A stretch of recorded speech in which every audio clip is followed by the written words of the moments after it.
Nat Geo Wild. Tout le monde a une place dans la société. Et pour le poisson-pierre, c'est son camouflage qui la détermine.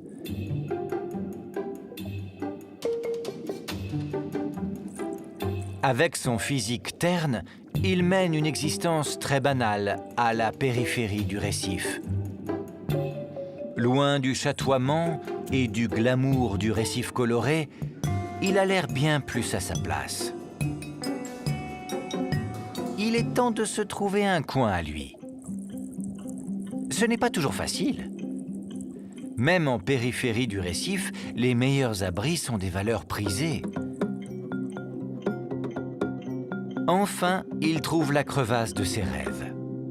Mais si son camouflage parfait a des avantages, il a aussi des inconvénients.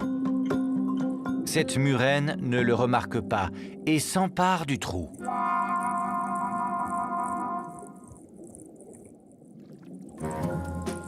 La colocation ne l'intéresse pas. Le poisson-pierre se résigne à changer de quartier. Pour être au calme, il décide finalement de vivre à la dure et s'installe entre de gros rochers. Il reste immobile sur le fond des océans afin d'encourager la croissance d'algues sur son épiderme, améliorant ainsi son camouflage. Ah, la paix! Enfin! Mais parfois, son camouflage est un peu trop efficace. Cette tortue de mer affamée le prend pour un délicieux goûter aux algues.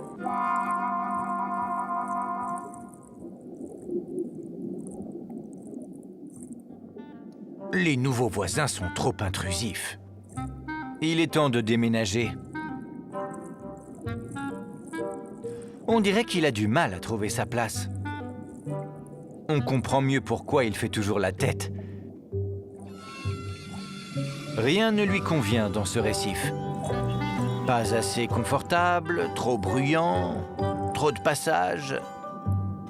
Il part. On le repère relativement vite quand il se déplace. Ce n'est ni le plus élégant, ni le plus discret des nageurs. Il bat gauchement des nageoires pectorales et son corps, loin d'être fuselé, se tortille comme il peut. Son camouflage ne joue vraiment pas en sa faveur quand il nage, mais il a d'autres atouts dans sa manche. Cette crête sur sa tête ne sert pas simplement à afficher ses tendances anticonformistes. C'est une arme. 13 arêtes en forme d'épine se cachent dans cette nageoire dorsale. Et elles sont mortelles.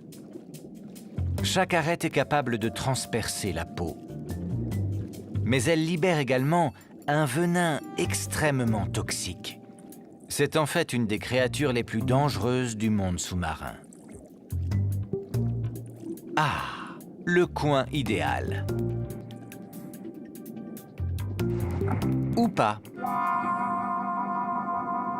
Un peu trop près du rivage quand même.